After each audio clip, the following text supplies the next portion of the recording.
E com a paz do nosso Senhor Jesus Cristo, vamos abrir as nossas Bíblias em Romanos mais uma vez. Dessa feita em Romanos 11.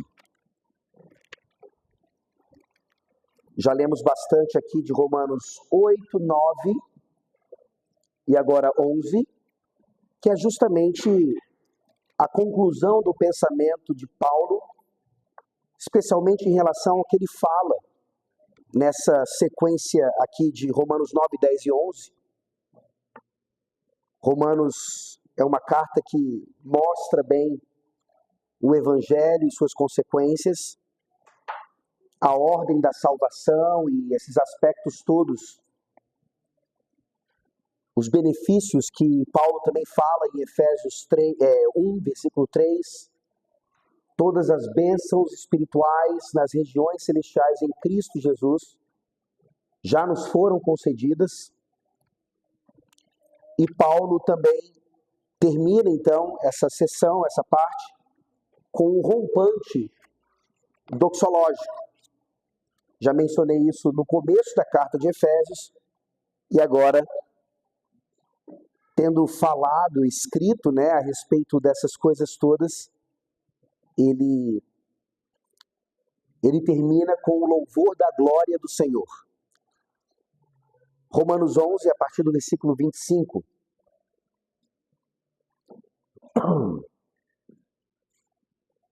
Romanos 11, a partir do 25 até o final do capítulo.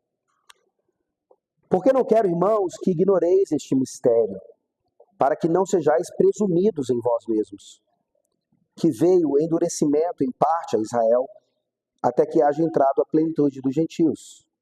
E assim todo Israel será salvo, como está escrito: virá de Sião o libertador, e ele apartará de Jacó as impiedades. Esta é minha aliança com eles, quando eu tirar os seus pecados. Quanto ao Evangelho, são eles inimigos por vossa causa. Quanto, porém, à eleição, amados por causa dos patriarcas. Porque os dons e a vocação de Deus são irrevogáveis. Porque assim como vós também outrora fostes desobedientes a Deus, mas agora alcançastes misericórdia à vista da desobediência deles, assim também estes agora foram desobedientes, para que igualmente eles alcancem misericórdia à vista da que vos foi concedida. Porque Deus a todos encerrou na desobediência, a fim de usar de misericórdia para com todos. Ó profundidade da riqueza, tanto da sabedoria como do conhecimento de Deus. Quão insondáveis são os seus juízos, e quão inescrutáveis os seus caminhos. Quem, pois, conheceu a mente do Senhor? Ou quem foi o seu conselheiro? Ou quem primeiro deu a ele para que lhe venha a ser restituído? Porque dele, e por meio dele, e para ele são todas as coisas, a ele, pois, a glória eternamente. Amém. Vamos orar. Ó Senhor, nos ajuda a chegarmos a esse mesmo espírito de doxologia. É para isso que fomos criados, ó Deus, para o teu louvor, para glorificar o teu nome. Nós muitas vezes temos falhado, Senhor. O pecado nos faz olhar primeiro para nós mesmos, para a nossa honra, para a nossa glória, vanglória, para o nosso próprio louvor. Temos ouvido, Senhor, da Tua palavra, aquilo que é um antídoto para o nosso orgulho, a nossa soberba, a nossa altivez. Livra as nossas crianças, ó Deus, de serem assim. Que elas possam, nessa mais tenridade, bem mais cedo do que nós muitas vezes aprendemos, a já andar nos Teus caminhos nesse sentido, de saber que só o Senhor é Deus. E toda a glória deve ser dada a Ti somente.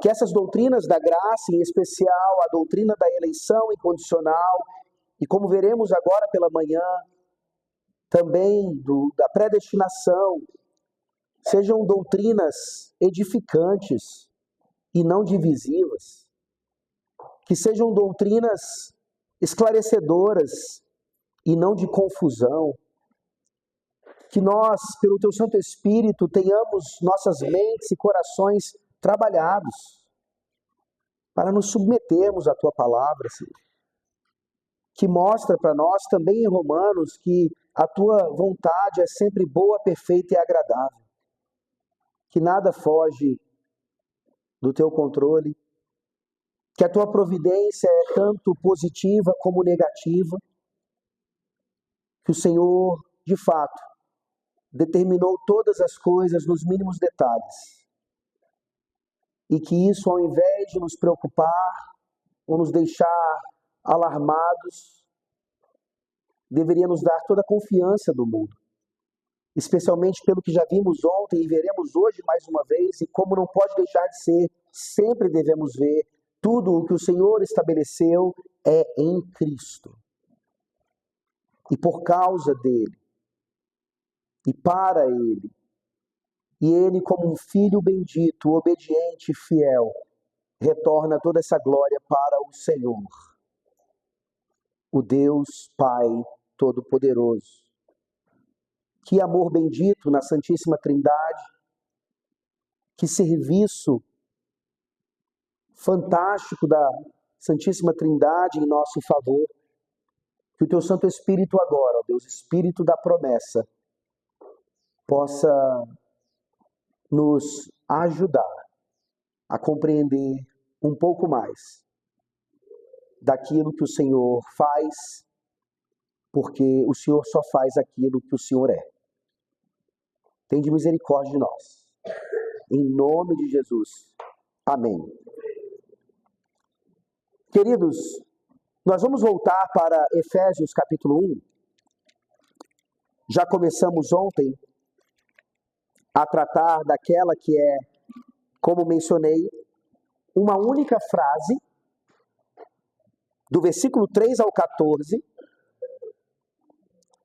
especialmente no grego, você não vê ali qualquer pontuação, no sentido de que Paulo, num pensamento só, escreve por volta de 202 palavras no grego, sem pausa, ou pelo menos não uma pausa tão necessária que houvesse ali, por exemplo, uma pontuação final, terminando um pensamento. É um pensamento completo, um pensamento que manifesta a glória do Pai, do Filho e do Espírito Santo, e como a Trindade salva os pecadores, salva aqueles que certamente são eleitos desde antes da fundação do mundo. Então nós vamos nos ater hoje, especialmente aos versículos 5 e 11 dessa frase de Paulo. Obviamente trataremos ainda de outros versículos ao longo do pensamento aqui sobre a predestinação. E eu vou começar com uma ilustração que, infelizmente, não faz muito sentido mais para nós hoje, para essa geração, e talvez nunca faça sentido, infelizmente, para as nossas crianças. Talvez seja até algo que a gente possa resgatar aí, até por causa da importância disso. Vocês vão ver já já. Então, leiamos mais uma vez Efésios 1, 5 e o versículo 11. Como é uma frase só, os dois versículos vão parecer quebrados no pensamento, mas vocês vão entender a questão. Efésios 1,5 diz, eu preciso voltar um pouco para o versículo 4, no finalzinho. E em amor, nos predestinou para Ele, para a adoção de filhos, por meio de Jesus Cristo, segundo o beneplácito de sua vontade. Nele, digo, no qual fomos também feitos herança, predestinados segundo o propósito daquele que faz todas as coisas conforme o conselho da sua vontade. Qual é a ilustração que eu trago que está muito fora de moda? São as cartas de amor. Talvez os mais antigos aqui já tenham escrito algumas dessas. E talvez os destinatários tenham guardado essas cartas numa caixinha especial. E, queridos, a carta de Paulo aos Efésios é como essa carta de amor. Uma carta que é escrita e certamente deveria ser por nós preservada lá na nossa caixinha para que nós voltássemos a ela todas as vezes que precisássemos. Essas cartas de amor, que geralmente eram escritas quando um relacionamento era à distância. Sim, crianças, não havia e-mail, não havia Instagram, não havia nem telefone celular. Então, a distância eram as cartas, a distância eram ligações do orelhão. Será que em Varginha tem algum orelhão? As crianças precisam conhecer os antigos orelhões, de onde nós ligávamos, até porque nem todos tinham telefone fixo em casa. Então era uma outra época, mas as necessidades as mesmas. Nós sempre precisamos nos relacionar, nós sempre precisamos nos comunicar, e as cartas eram maravilhosamente feitas, ou instrumentos maravilhosos para isso. E eu quero convidar você, caso isso ainda tenha sido parte da sua vida, a de fato visitar ou revisitar essas cartas lá na sua caixinha. Talvez lembrar aí aquilo que o marido falava para a esposa há tantos anos e ele não fala mais. Aquilo que a esposa respondia e que talvez agora, depois de tantos anos de casamento, já não tem mais vontade de responder. Queridos, essas cartas, elas são instrumentos maravilhosos de reconciliação e não só saudosismo, mas de boas lembranças. Imagine então essa carta de Paulo. Uma carta escrita por ele, foi a sua mão, né, o seu pensamento, o que ele conhecia de teologia, mas pelo Espírito Santo. Paulo numa prisão, gente. Paulo provavelmente acorrentado. Ele está dando ao povo de Deus uma mensagem direta do coração do Pai, do Filho e do Espírito para estes amados. E talvez você nunca tenha pensado dessa forma, e por isso também é que essas doutrinas geralmente não fazem tanto sentido como deveriam, porque elas são totalmente ligadas, ou deveriam estar totalmente ligadas, à ideia de amor. Não parece, mas estão. E na verdade o problema, obviamente, não está em Deus, que é amor perfeito, cujo amor é perfeito. Está em nós, que muitas vezes, por nossa própria causa, somos muito mal amados. Deus oferece, então, mais uma vez, uma mensagem de amor aos nossos corações. E nós precisamos, queridos, ao invés de rejeitar, ou de insistir em não compreender, ou de nos colocarmos no lugar de Deus e pensar que poderia ser diferente, porque nós estamos tão acostumados com outro tipo de amor, um amor de Hollywood, também das épocas das cartas, né, das novelas da Globo e tantas outras coisas que deturpam o amor.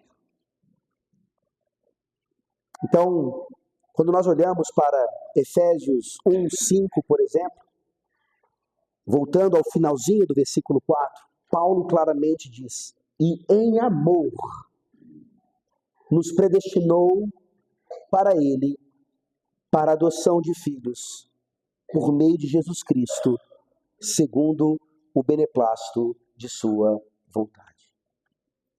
A carta de Efésios não precisa ser uma carta de amor, talvez esquecida, e quando redescoberta, trazendo para nós todas aquelas sensações maravilhosas, é uma carta, assim como toda a Escritura, que deve ser lembrada o tempo todo e diariamente aberta, para que nós cresçamos em amor também por Deus e pelo próximo. Isso tem a ver, mais uma vez, com a Ordo Salutis, ou a ordem da salvação. Já vimos aqui que a eleição incondicional era realizada antes da fundação do mundo. Apesar da Ordo Salutis ser muito mais lógica do que cronológica, obviamente, antes da fundação do mundo, traz para nós uma ideia de cronologia. E até ontem foi feita uma pergunta a respeito de se isso é feito antes da fundação do mundo, quando é que nós de fato somos salvos, ou por que isso não acontece imediatamente na vida de um eleito? É porque claramente, não só na nossa experiência, mas a própria Bíblia nos mostra que Deus, ele vai realizando a sua salvação de acordo com a sua providência e ele jamais falha. O tempo de Deus jamais falha. E eu quero trazer para os irmãos, então, nessa manhã, uma conexão da eleição com a predestinação. E talvez vocês pensem que elas são meramente sinônimas. E não necessariamente. Não são muito distintas, obviamente, mas é necessário entender, então, a eleição incondicional a partir da predestinação. E isso já nos mostra uma distinção. É como se a predestinação, então, fosse um tema mais abrangente do qual a eleição faz parte. A predestinação, então, envolve mais coisas, inclusive a eleição. E por que é importante trazê-la aqui? Já eu vou dar a principal razão, mas é porque se pessoas já têm uma certa aversão à tal da eleição, ou como isso se dá, quando nós meramente mencionamos predestinação, inclusive em igrejas presbiterianas, muitas pessoas ficam arrepiadas. Eu mencionei para vocês ontem, se alguém não estava aqui, eu repito, sobre como a minha esposa hoje, a Alessandra, que recebeu várias cartas de amor, ela tinha dificuldades com a predestinação. E ela nasceu na igreja presbiteriana, foi batizada enquanto infante, cresceu ali, participou de todas as etapas da igreja, e quando nós nos conhecemos na juventude, isso era para ela, e certamente para outras pessoas daquela igreja ali, um tema quase intocável.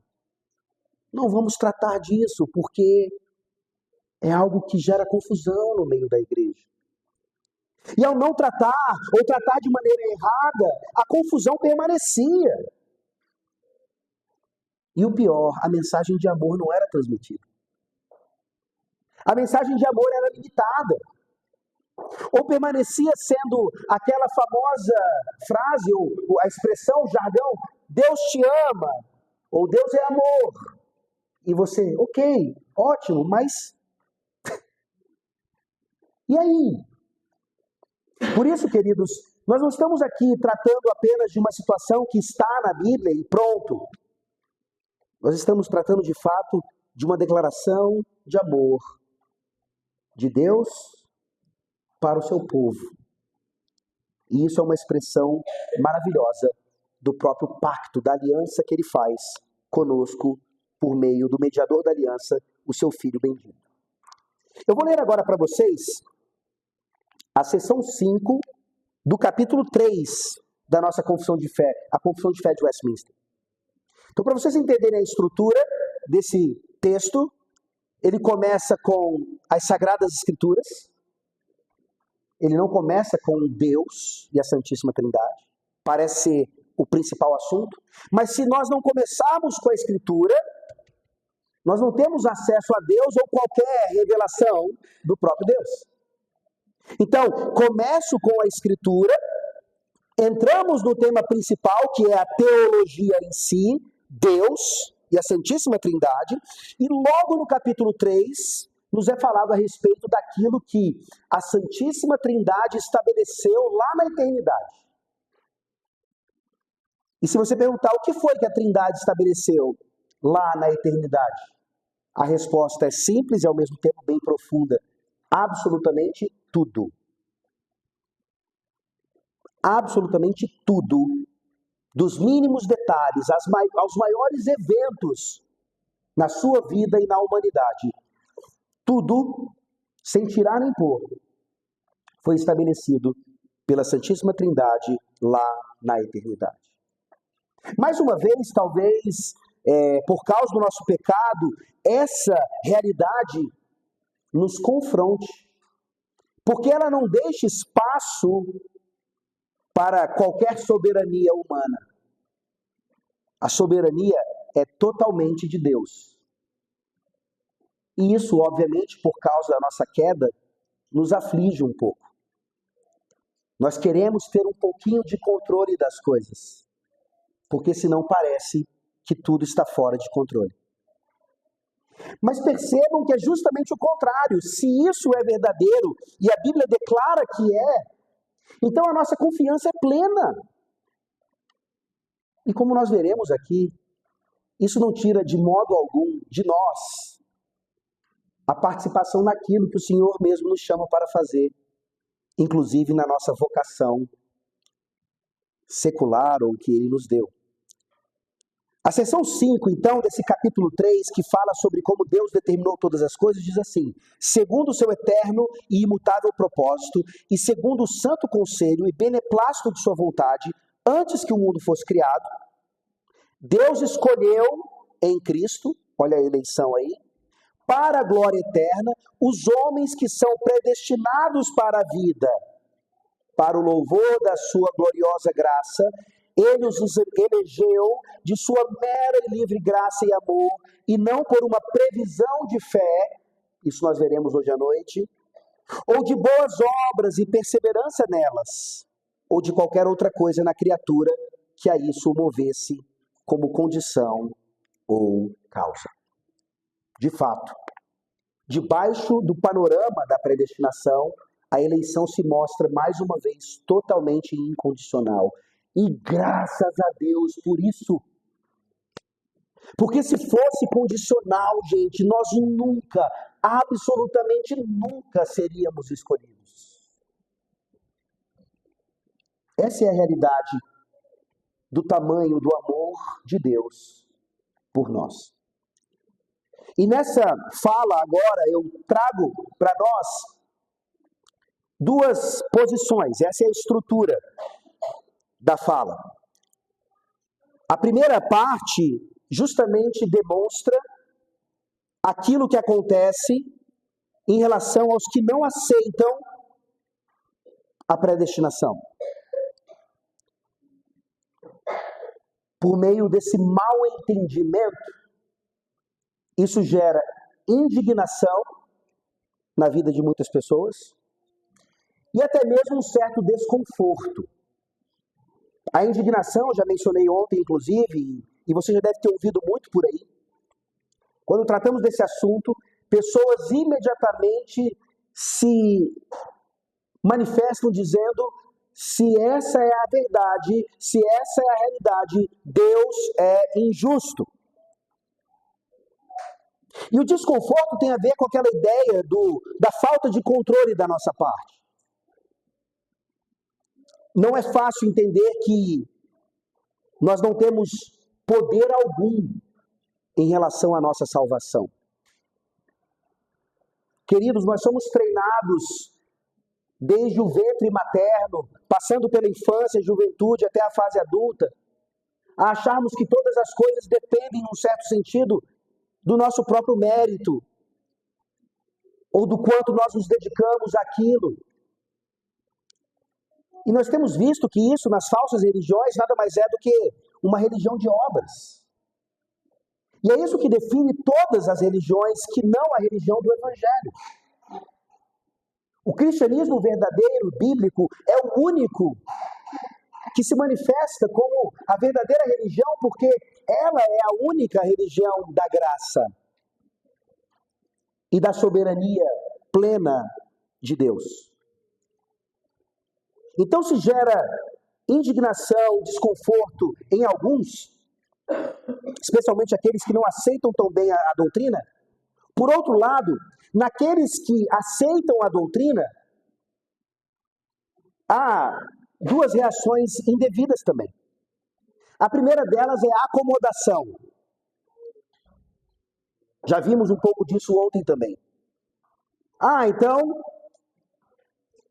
se Deus está no controle de todas as coisas, nós não precisamos fazer nada. Eu mencionei isso ontem, só passando pelo conceito, mas entendam como o outro lado da moeda, né? Se um lado da moeda é a rejeição da doutrina, o outro lado indica que a sua aceitação pode ser deturpada também. E no meio evangélico reformado, principalmente, nós temos manifestações de hipercalvinismo, que dizem, por exemplo, que a livre oferta do evangelho, o evangelho manifestado a todas as criaturas, não é de fato livre. E assim, igrejas muitas vezes acabam se tornando guetos. E ao invés de buscarem os perdidos, se contentam ali com o seu próprio grupo. De uma certa forma, fazendo aquele isolamento que nós mostramos que existe nos menonitas e nos Amish e esse tipo de coisa. Então, da mesma forma que vimos que as interpretações arminianas acerca da salvação são erradas, as interpretações hipercalvinistas também são. Cuidado com isso. Essa acomodação, então, muitas vezes gera intolerância ou falta de longanimidade em relação àqueles que discordam da doutrina. Talvez uma certa impaciência em tratar com pessoas que leem a Bíblia, estudam e ainda dizem, está difícil entender. Certa vez, numa escola dominical, o assunto era justificação, na verdade, e tudo isso está ligado, né? E naquela sala de escola dominical havia uma senhora que era de uma igreja muito mais tendenciosa ao arminianismo, e ela, visitando a igreja, fez uma pergunta honesta a respeito da justificação, que é uma doutrina também difícil e que muitas igrejas têm interpretado ainda mal. E uma outra senhora se levantou bem agressiva na sala e gritando, disse a ela, você não lê a Bíblia não? Você não lê a Bíblia não? Como se isso fosse suficiente para que todos os cristãos, em todos os tempos, fossem exímios conhecedores e intérpretes das Escrituras e seguidores do calvinismo enquanto doutrina. Então percebam que o problema não é só em relação àqueles que não aceitam a doutrina, mas também em relação àqueles que aceitam. E aí, inevitavelmente, você está nesse bolo hoje. Não tem neutralidade aqui. Ou você está do lado dos que aceitam, ou você está do lado dos que não aceitam. Não tem como ficar em cima do muro. E parece que essa é uma característica de mineiros. Ou você já aceitou bem essa doutrina, ou tem aprendido cada vez mais, ou você não aceitou ainda e precisa trabalhar nisso. Eu quero ajudá-los nessa questão, meus irmãos, mostrando mais uma vez que a partir da Escritura, nós vemos que a predestinação, que tem a eleição como um subproduto, né? É uma doutrina que revela o profundo amor de Deus pelo seu povo. E como nós devemos responder a esse amor. Então nós começamos tratando daqueles cuja doutrina é rejeitada. Eles rejeitam a doutrina ou não a aceitam tão bem. Pastores bem famosos nesses campos já chamaram essa doutrina de uma doutrina do diabo. E eu poderia passar aqui um tempo bom trazendo outras declarações de pastores renomados. E talvez até mesmo alguns pastores na nossa própria denominação, que ainda não entenderam muito bem essa questão. Qual é a sua reação quando você ouve que uma doutrina expressa nas Escrituras, na verdade, é uma doutrina do diabo? Isso não parece muito sábio. No mínimo, não deveria ser dito dessa maneira. Mas predestinação nada mais quer dizer do que definir algo de antemão. Pro-orizo, do grego, que indica isso. E mais uma vez, eu quis mostrar desde o princípio que não é apenas relacionado à salvação de alguém ou a alguns aspectos específicos ligados à igreja. O pro-orizo de Deus, o definir de antemão, diz respeito a todas as coisas. Ou seja, o fato de nós estarmos aqui exatamente nesse momento, ouvindo sobre predestinação, foi predestinado por Deus. Absolutamente tudo tem a ver com isso. E eu vou continuar repetindo isso para que isso fique claro. E tudo que foi predestinado por Deus, que se manifesta tanto em providência positiva como em providência negativa, tem a ver com o seu amor, especialmente pelo seu povo. E quando eu falo sobre providência positiva e providência negativa, eu faço isso didaticamente para nos mostrar que na nossa vida cotidiana, quando algo de bom acontece nas nossas vidas, geralmente próximo de algo sobrenatural ou inesperado, nós falamos, foi providência de Deus. Mas, queridos, tudo é providência de Deus. Até a mais terrível situação que possa acontecer nas nossas vidas. E o que nos ajuda a entender isso está lá no versículo 5 de Efésios 1 e também no versículo 11. É quando Paulo fala, segundo o beneplácito de sua vontade. E no versículo 11, conforme o conselho da sua vontade. Aqui está o principal problema, na minha opinião, em relação àqueles que rejeitam a doutrina. Ou nós nos curvamos diante do Deus Todo-Poderoso e da sua vontade soberana, ou nós certamente continuaremos chamando-o de injusto. Ou pelo menos pensaremos isso mesmo que não digamos em alta voz. Essa doutrina, então, assim como várias outras, a partir das Escrituras, nos traz uma expressão simples que deveria reger as nossas vidas em todos os aspectos. Quando nós aceitamos a doutrina da predestinação, como ela é biblicamente, nós estamos deixando Deus ser Deus. Como se nós precisássemos deixar alguma coisa. Mas isso tem a ver conosco e não com Deus. Ele não vai deixar de ser Deus, independentemente do que você pense e de como você reage a tudo isso. O problema é que talvez você perca a manifestação de amor que ele traz a todos aqueles que fazem parte do seu povo. E assim eu queria que nós voltássemos agora um pouquinho lá para o Antigo Testamento, para o livro de Jó. Jó é um livro fantástico mostrando a soberania de Deus. E isso fica evidente, no final de Jó. Quando ele fala, antes eu te conhecia só de ouvir falar, mas agora os meus próprios olhos te veem. Nós vamos ter dois momentos em Jó hoje. E o primeiro deles está lá em Jó 38. A partir do versículo 1 até o 4. Nós poderíamos continuar lendo, mas até o 4 é suficiente. E aqui nós vemos a reação de Deus diante de todo o falatório que aconteceu no livro de Jó. Vocês conhecem a estrutura de Jó? Jó está muito bem, obrigado, no começo do livro.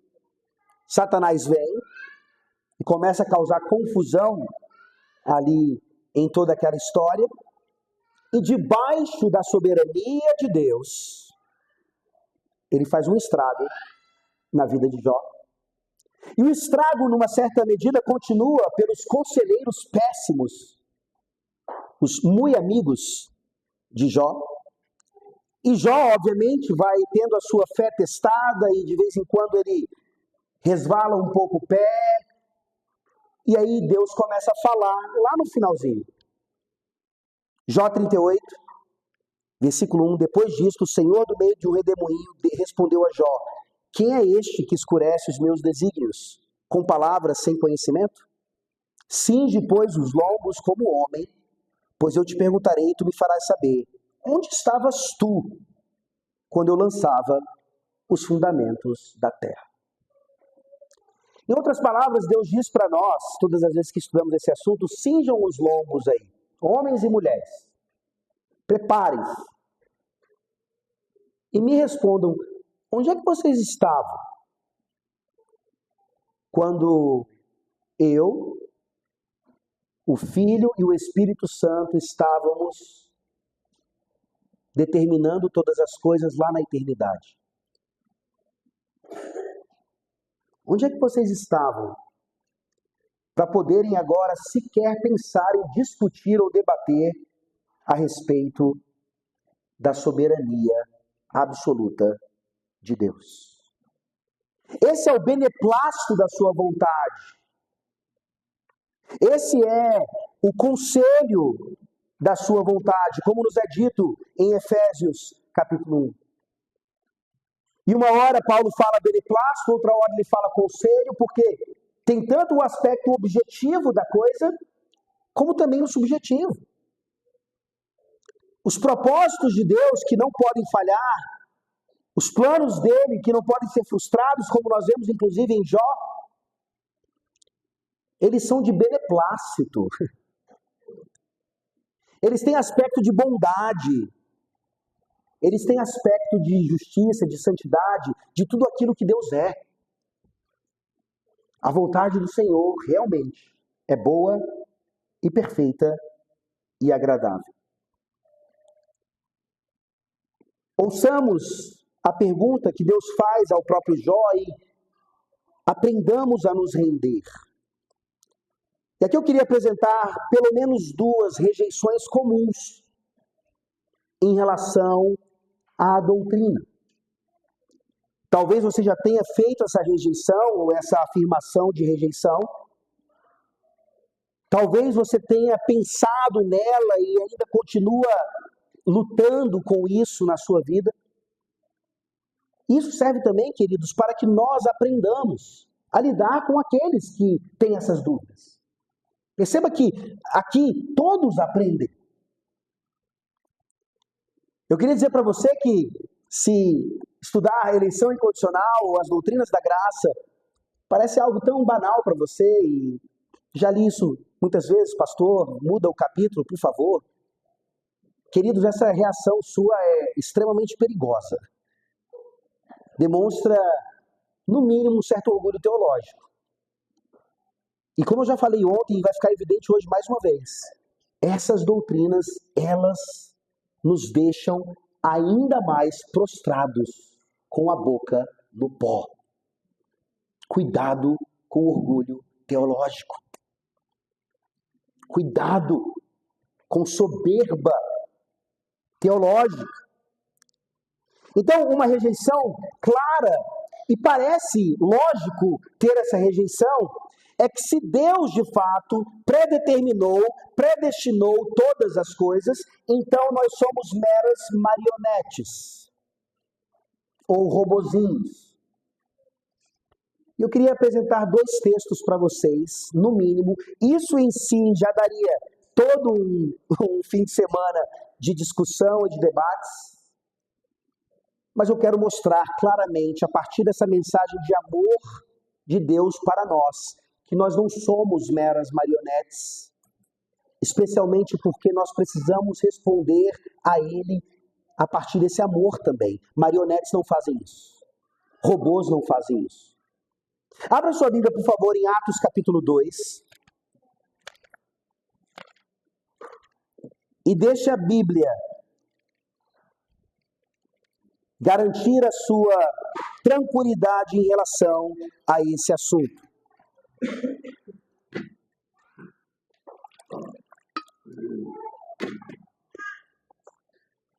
Atos 2, versículo 23. Vamos ler a partir do 22? Prestem bastante atenção. Aqui é a pregação de Pedro. E vejam como Pedro é ousado em dizer coisas que muitas vezes não soam bem aos nossos ouvidos. Varões israelitas, atendei a estas palavras. Jesus, o Nazareno, varão aprovado por Deus, diante de vós, com milagres, prodígios e sinais, os quais o próprio Deus realizou por intermédio dele entre vós, como vós mesmos sabeis. Olha o 23 agora. Sendo este entregue pelo determinado desígnio e presciência de Deus, vós o matastes, crucificando-o por mãos de inimigos. Aí você me responda, diante desse versículo aqui, Jesus, ele foi para a cruz por aquilo que foi determinado desígnio e presciência de Deus? Ou ele foi para a cruz sendo assassinado por mão de inimigos? Qual é a resposta? Para ser bem redundante, é ambas as duas. Ambas as duas. E Pedro não está falando isso aqui para confundir a sua cabeça. Pedro não está falando isso aqui para que você faça, então, um pós-doutorado em teologia, para finalmente tentar entender isso aqui. Pedro está falando isso aqui simplesmente porque é a realidade de um mundo criado por um Deus totalmente soberano e que dá à criatura responsabilidade pelos seus atos. Jesus Cristo, o maior ato de sacrifício em favor da humanidade, especialmente dos eleitos, foi para a cruz por causa daquilo que foi determinado antes da fundação do mundo e por causa da vontade de homens terríveis que o assassinaram. Vamos para outro texto, Atos 4.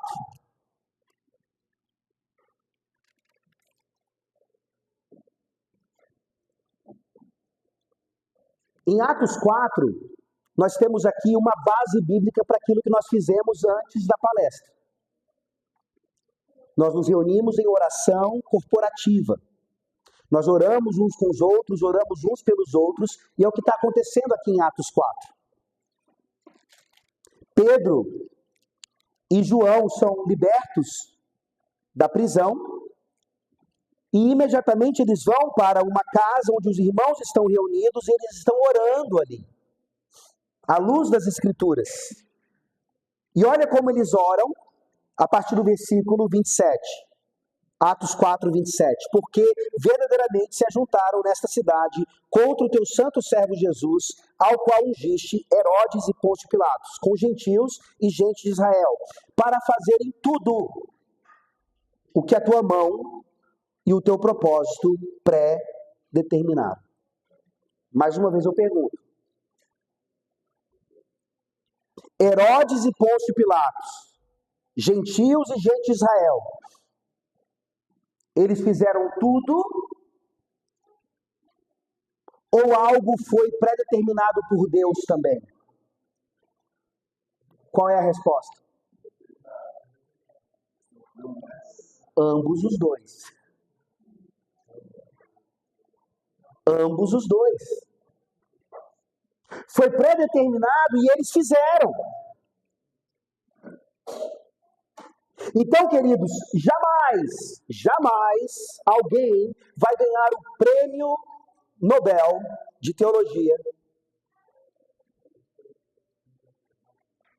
tentando descobrir ou decifrar a aparente contradição entre soberania de Deus e a responsabilidade humana. Que bom ter uma pergunta?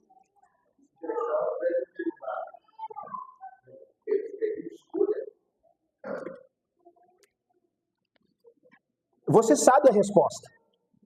Claro que sabe. Me diga a resposta. Então eles não fizeram.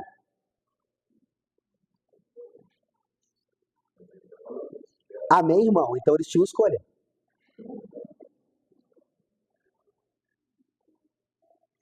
A Bíblia nos mostra a realidade dos fatos. A nossa lógica tenta interferir com a Bíblia. Que é? Exato.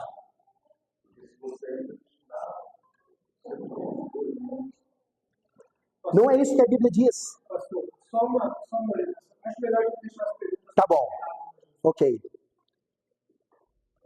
Eu quero aproveitar a pergunta justamente para mostrar exatamente isso. Esse é um problema cabal dentro desse lado de pessoas que ainda não aceitam muito bem o que a Bíblia diz a respeito disso. Herodes e Pilatos não eram marionetes nas mãos de Deus ao terem atentado contra Jesus, o seu ungido. Tanto é que a culpa é totalmente deles. Mas a Bíblia diz que até mesmo aquilo, uma providência negativa terrível, a morte do Filho de Deus, na cruz do Calvário, foi predeterminada por Deus. Vocês concordam pelo menos comigo que é isso que a Bíblia diz? Você concorda, irmão? É isso que a Bíblia está dizendo? E mais uma vez eu repito para acalmar o coração de vocês. O irmão estava aqui ontem, primeiro dia.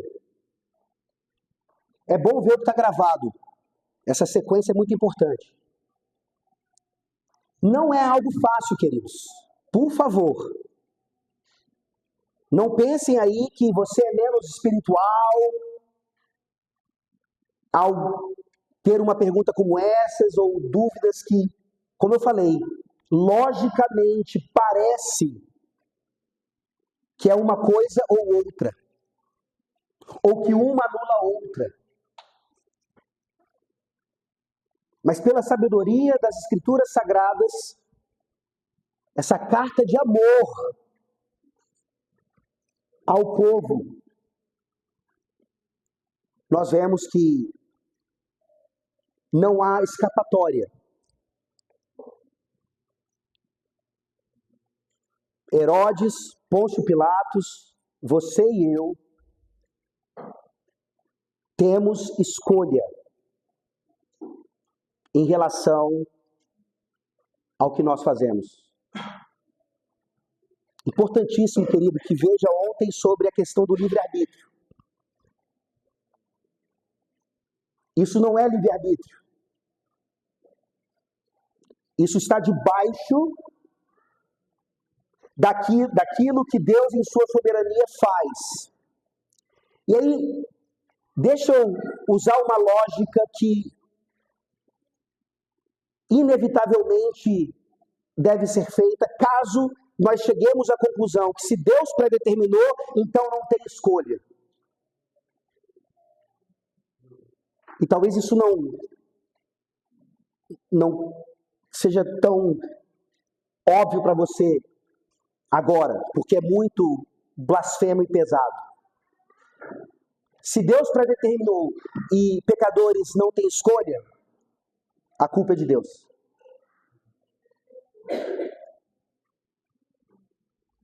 E eu cito aqui a ilustração de um homem que cresceu na igreja presbiteriana, foi diácono na igreja presbiteriana, nada contra os diáconos, poderia ter sido como presbítero.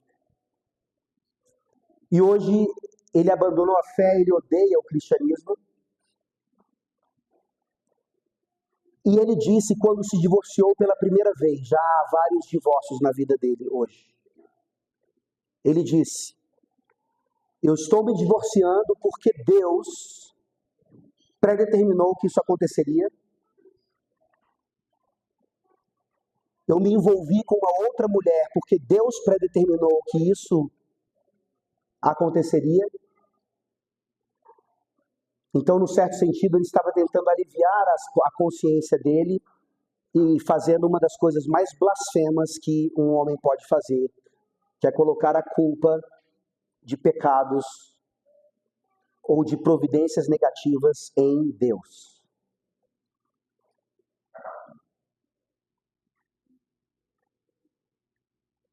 Nós não somos marionetes ou meros robôs diante daquilo que a palavra de Deus anuncia sobre o que Deus determina, e é absolutamente tudo, e aquilo que o homem faz, inclusive o pecado. Uma outra objeção que algumas pessoas usam nesse sentido é dizer assim, então se Deus predeterminou todas as coisas, não adianta orar ou até mesmo evangelizar. E eu recomendo aqui um livro, se eu não me engano, é do Lyndon Duncan, posso estar enganado, mas ele diz, no título do livro, se Deus já sabe, por que orar? Vocês já sabem a resposta, querido. Deus já sabe? Por que você ora, então? Por que você ora? Por que nós nos reunimos em oração corporativa, seguindo o modelo das Escrituras, para rogar ao Senhor que Ele atenda às nossas súplicas e para agradecer a Ele os seus benefícios? É que uma coisa que fica evidente também nas Escrituras é que Deus ele não determina só o fim de todas as coisas ou o que vai acontecer, mas Ele determina os meios. E eu queria nos lembrar nessa manhã algo que deveria ser evidente o tempo todo: nós somos criaturas. Onde nós estávamos quando somente a Santíssima Trindade, o Pai, o Filho e o Espírito, estavam decidindo todas as coisas, e nessa decisão eles não retiram os meios e muito menos a vontade dos homens, inclusive em realizar coisas contrárias à lei de Deus.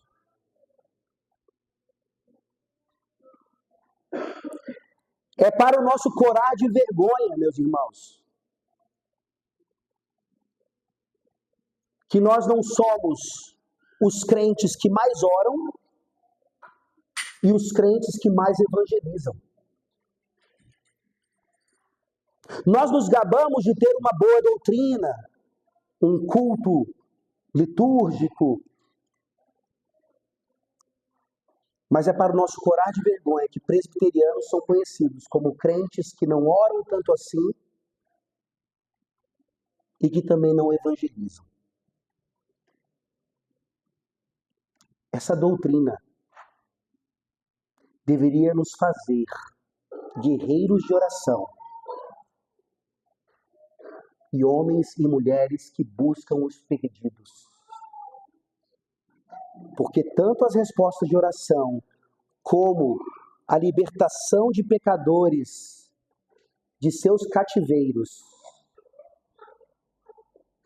tem a ver com o beneplácito da vontade do Senhor. Talvez a sua vontade não seja tão boa assim, mas a do Senhor é perfeita. E é por isso que nos colocamos de joelhos e clamamos a Ele. Soberano Senhor, como os crentes clamaram aqui em Atos 4. Livra-nos. Estende a mão para fazer curas. Nos dê trepidez para anunciar a palavra. E Deus obviamente responde de acordo com o beneplácito da sua vontade. Nós vamos atrás dos perdidos, porque nós temos a convicção de que qualquer perdido, pecadores terríveis, podem ser alcançados pela graça de Deus.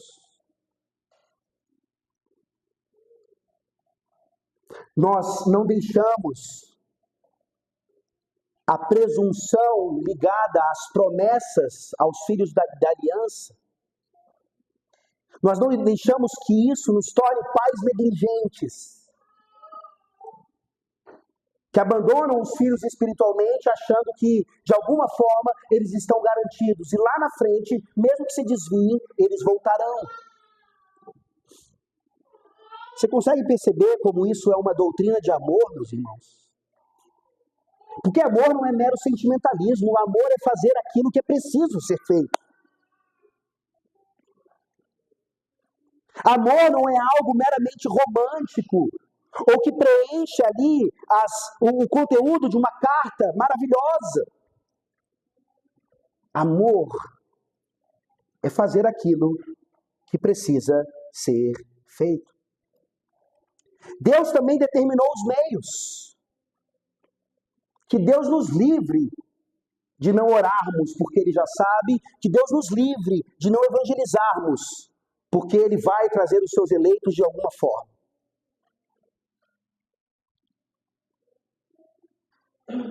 Queria tratar agora dos problemas e das soluções em relação àqueles que já aceitam a doutrina. Que talvez tenham olhado para a pergunta ali do irmão e pensado assim, que pessoa humilde ou de difícil trato. Se alguém pensa isso sobre o irmão e sobre a sua pergunta, há um erro grave nessa pessoa. Volte para Efésios, por favor. Efésios 1. No final do versículo 4, são palavras de Paulo não para despistar ou tornar uma doutrina incompreensível em algo aceitável, não, é a realidade da doutrina, é o contexto da doutrina. Efésios 1, no final do versículo 4, e em amor nos predestinou para Ele. É uma doutrina de amor.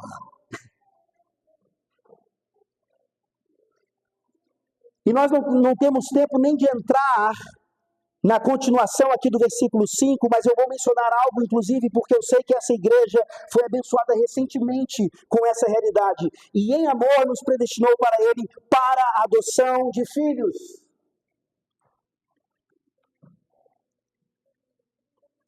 Como é mais fácil entender essa doutrina, sabendo que a paternidade eterna de Deus, ela é aplicada agora, a nós agora,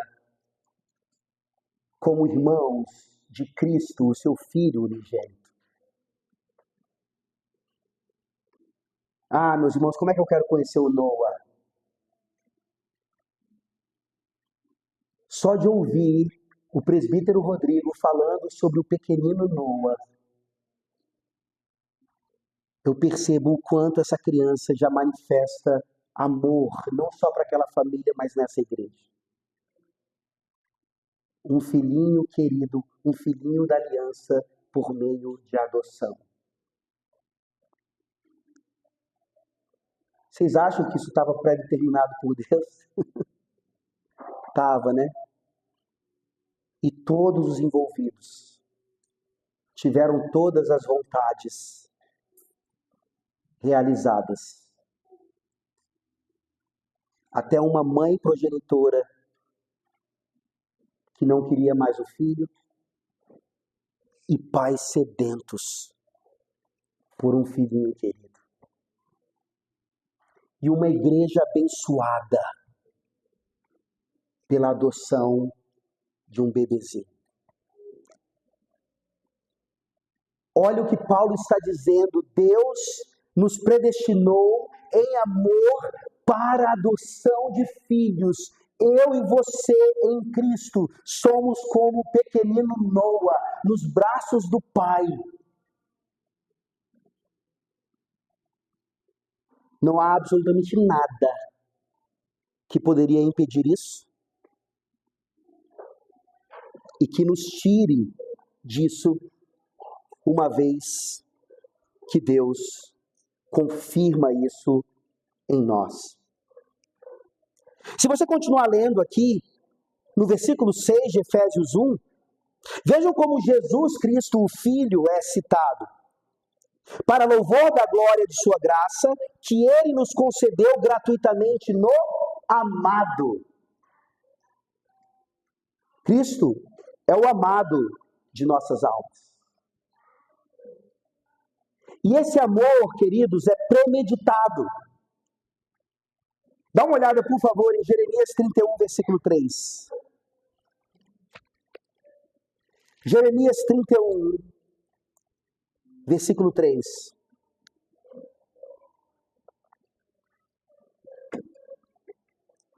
A gente pode ler a partir do versículo 1. Jeremias 31, a partir do versículo 1. Naquele tempo, diz o Senhor, serei o Deus de todas as tribos de Israel e elas serão o meu povo. Assim diz o Senhor, o povo que se livrou da espada logrou graça no deserto. Eu irei e darei descanso a Israel. De longe se me deixou ver o Senhor dizendo, com amor eterno eu te amei, por isso com benignidade te atraí. Nós não fomos atraídos a Deus. Marionetes e robôs não são atraídos por amor. Nós somos seres humanos, criados à imagem e semelhança do Senhor, e herdeiros de uma maldição terrível dos nossos primeiros pais. Mas porque Deus nos amou de maneira premeditada, desde toda a eternidade, Ele nos atraiu. E eu te garanto, queridos, que não foi contra a sua vontade, uma vez que o Espírito Santo fez uma obra na sua vida, que você veio a Cristo, o amado da sua alma. E se você não estiver se sentindo mais amado nessa manhã, se você estiver mais confuso do que esclarecido, eu estou fazendo um péssimo papel aqui. Péssimo. Porque um encontro de fé desses não é simplesmente para tratarmos de doutrinas ou discutirmos teologia e nem sequer permanecermos onde nós estávamos há alguns dias. É para que nós tenhamos noção, mais uma vez, do tamanho do amor de Deus por pecadores. Não há carta de amor escondida e redescoberta que chegue perto de fazer aquilo que a palavra de Deus deve fazer em nossos corações. Jesus não é apenas o amado das nossas almas, Ele é o amado do próprio Pai. E isso acontece eternamente. Esse relacionamento perfeito, Pai, Filho e Espírito Santo.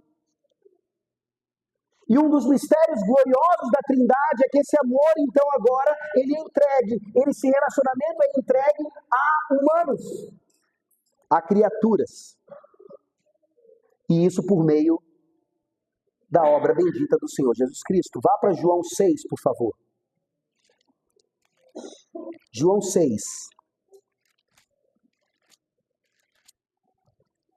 A partir do versículo 37.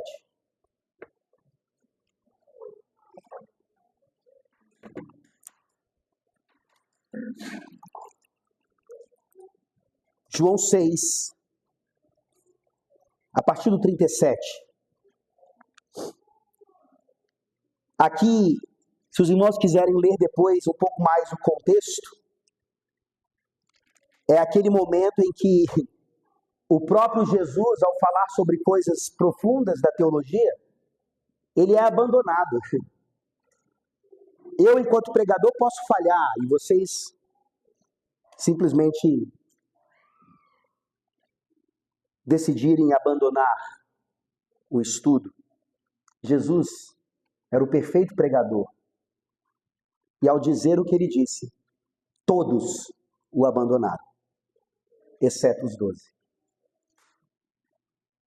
Em João 6, a partir do 37, diz assim: todo aquele que o Pai me dá, esse virá a mim. E o que vem a mim, de modo nenhum lançarei fora. Porque eu desci do céu, não para fazer a minha própria vontade, e sim a vontade daquele que me enviou. E a vontade de quem me enviou é esta: que nenhum eu perca de todos os que me deu. Pelo contrário, eu o ressuscitarei no último dia. De fato, a vontade de meu Pai é que todo homem que vir o Filho e nele crer tenha a vida eterna, e eu o ressuscitarei no último dia. Essa é a consequência do amor de Deus pelo seu Filho Jesus Cristo, que é agora transmitido a nós por meio dele mesmo. É uma doutrina de amor. Volte para Efésios. É uma doutrina de confiança e de total garantia. Vocês sabiam que, pela lei brasileira, filhos não podem ser deserdados? Não quero entrar nesse mérito também, mas tem filhos que deveriam ser deserdados. Certamente. Isso não é falta de amor, queridos. É demonstração de amor. Mas, por que a analogia com a lei brasileira? É porque em Efésios 1, versículo 11, nos é dito, mais uma vez, que nele, ou seja, em Cristo, a nossa união com Cristo é que garante tudo isso, digo, no qual também fomos feitos herança, predestinados segundo o propósito daquele que faz todas as coisas conforme o conselho da sua vontade. A doutrina da predestinação é para que nós sejamos filhos adotivos, amados pelo Pai, como Ele ama o Filho unigênito, e para que nós não sejamos deserdados de modo algum. Quero terminar aqui fazendo algo que faz, infelizmente, todo arminiano, todo católico romano e aqueles que dependem tanto de obras ainda para a sua salvação ou a garantia disso. Ao falar isso, essas pessoas, por mais que sejam crentes, tremem nas bases. Não há absolutamente nada que você possa fazer, nada que você possa fazer, se você está em Cristo. Não há absolutamente nada que você possa fazer para que Deus deixe de te amar. Talvez alguns pais aqui fiquem desesperados, porque qual é o nosso pensamento? Ou a lógica disso? Pastor, não fala isso não, porque agora meu filho, então, vai tocar o terror ainda mais. Meu filho agora vai ser ainda mais desobediente, porque não tem nada, como o senhor está dizendo aí, que pode fazer Deus não amar mais aqueles que estão em Cristo Jesus. Eu espero que você veja o absurdo desse pensamento. Porque o amor de Deus nos constrange. E quanto mais amados, assim como o amado é, nós somos mais parecidos com Ele, enquanto filho em quem Deus se compraz. Nós vimos ontem que a nossa eleição é para sermos santos e irrepreensíveis. A predestinação em amor é para sermos filhos adotados, e nós temos essa tendência de achar que os adotados são os que dão trabalho. É por isso que a igreja não é, muitas vezes, encorajada a adotar.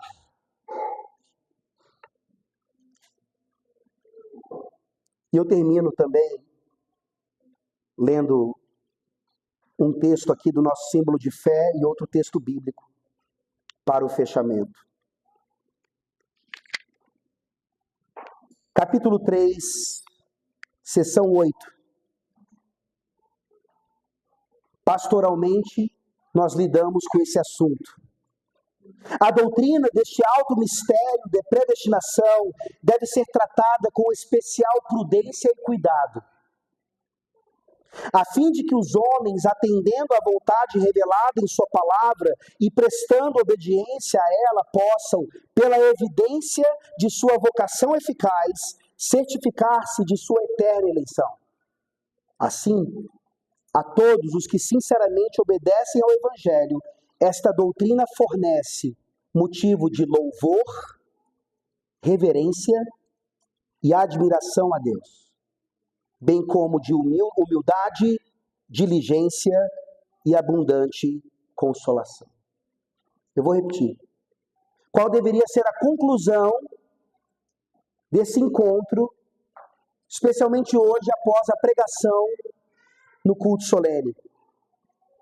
Essa doutrina fornece motivo de louvor, reverência, admiração a Deus, bem como de humildade, diligência e abundante consolação.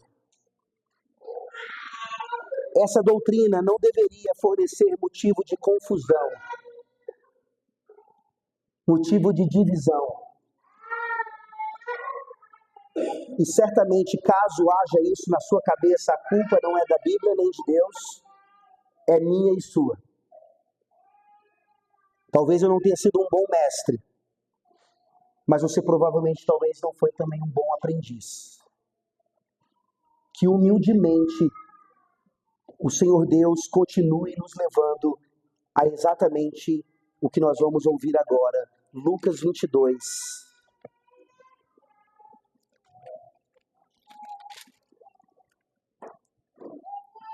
Lucas 22.